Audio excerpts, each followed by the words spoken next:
News 18 India भी air force का एक कंट्रोल रूम होता है और ये मैं बताना चाहूँगा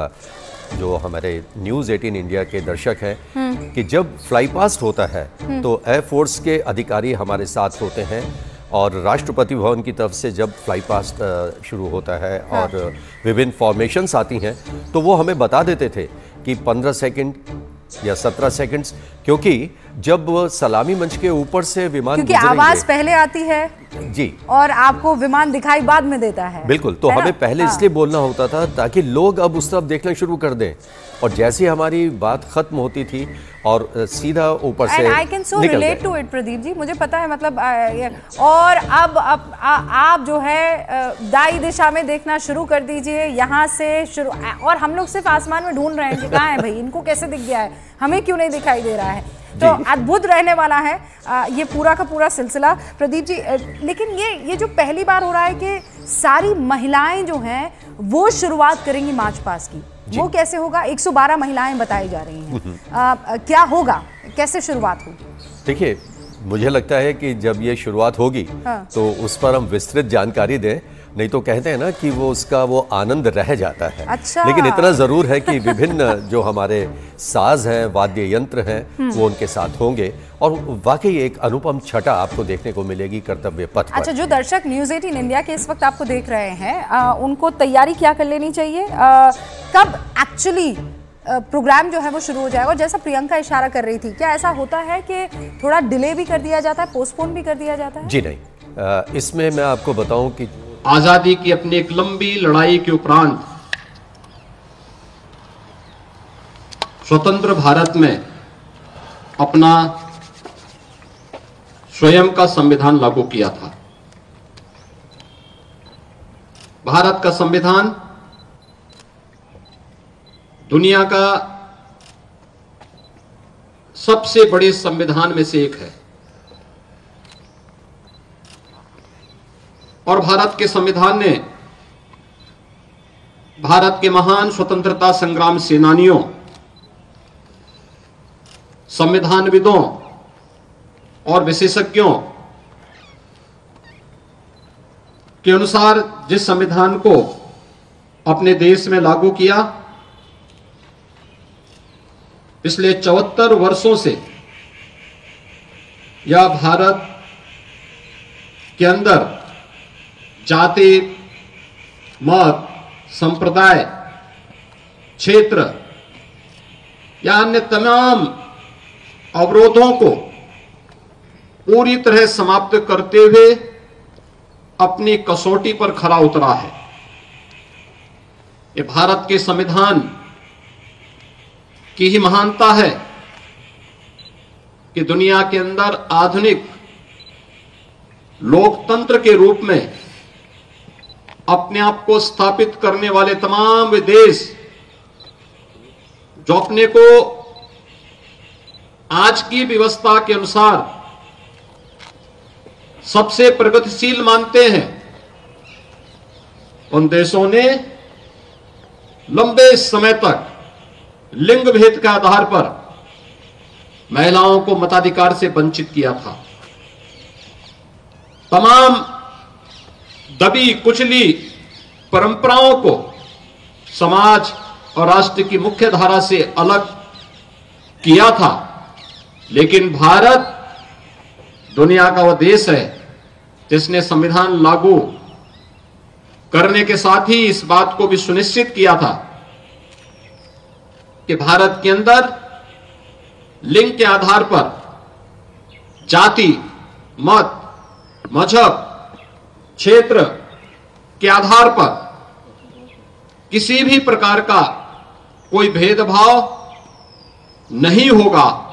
और भारत के हर वयस्क मतदाता को अपना मताधिकार करने, भारत के अंदर एक सरकार बनाने के लिए पूरा अधिकार दिया। ये भारत के संविधान के कारण भारत का हर नागरिक आज देश की सरकार को बनाने में उसका हिस्सेदार बना हुआ है। हमारा संविधान अनेक उपलब्धियों से भरा हुआ है। और इसीलिए उन उपलब्धियों को ध्यान में रखते हुए अगर ये संविधान हमें अधिकार देता है तो हमारे कर्तव्यों के प्रति भी हम सबको आग्रही बनाता है। आदरणीय प्रधानमंत्री जी ने पूरे देशवासियों का इसी बात के लिए आह्वान किया कि जब ये देश 2022 में अपनी आजादी का अमृत महोत्सव मना रहा था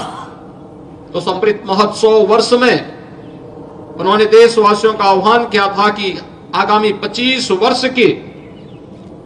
एक व्यापक कार्य योजना को लेकर के हमें आगे बढ़ना होगा। इन 25 वर्षों में हम कैसा भारत चाहते हैं, यह हम सबके संकल्प को जमीनी धरातल पर उतारने के इन 25 वर्षों में अगर हम सब अपने कर्तव्यों का ईमानदारी पूर्वक निर्वहन करते हैं तो 2047 आने पर भारत दुनिया के एक विकसित देशों की श्रृंखला में खड़ा होगा, जहां पर हर भारतवासी न केवल अपने देश और अपनी प्राचीन विरासत पर गौरव की अनुभूति कर पाएगा, बल्कि वह अपनी वर्तमान को सुखद और सुंदर बनाने के साथ ही अपने भविष्य को भी उतना ही उज्जवल बनाने के लिए प्रति पूरी तरह आश्वानित होगा। आजादी के अमृत महोत्सव वर्ष में जो संकल्प था, आज यह वर्ष देश की संविधान को लागू करने का अमृत महोत्सव है। इस अमृत महोत्सव वर्ष पर जब देश का संविधान लागू हुआ था, हम सबको इस बारे में ध्यान रखना होगा कि संविधान हमारा सर्वोपरि है और संविधान हमें एक ही बात के लिए आग्रही बनाता है कि हम सबका जो भी कार्य हो वह देश के लिए हो, हर काम देश के नाम। अगर हम देश के प्रति अपने इस दुनिया के सबसे प्राचीनतम राष्ट्र के प्रति अपनी श्रद्धा और सम्मान के भाव को व्यक्त करते हैं, हर व्यक्ति, हर जाति, हर मत, हर मजहब, हर संप्रदाय इस देश के अंदर अपने आप को सुरक्षित महसूस करेगा। आजादी का अमृत महोत्सव के उपरांत आज हमें भारत के संविधान को लागू करने के अमृत महोत्सव वर्ष में भी सहभागी बनने का अवसर प्राप्त हुआ है और ये दोनों एक साथ अगर चलेंगे तो देश की संविधान की रक्षा और संविधान के अनुसार अपने कर्तव्यों का निर्वहन करके हम लोग अपनी आजादी को भी अक्षुण्य बनाए रख सकते हैं और भारत को दुनिया की एक सबसे बड़ी ताकत के रूप में स्थापित करने में अपना योगदान दे पाएंगे। मैं एक बार फिर से भारत माता के उन महान सपूतों को, जिन्होंने देश के संविधान को बनाने में अपना योगदान किया, राष्ट्रपिता महात्मा गांधी के नेतृत्व में चला आजादी का आंदोलन और आजादी के बाद जब यह देश अपने संविधान निर्माण के लिए आगे बढ़ा था तो एक नाम सबके मुंह पर आया था, सर्वमान्यमति से जिन्होंने उस नाम का चयन किया था वह नाम था डॉक्टर राजेंद्र प्रसाद जी का। राजेंद्र प्रसाद जी ने देश के संविधान को सभी संविधानविदों, स्वतंत्रता संग्राम सेनानियों और विशेषज्ञों के साथ मिलकर के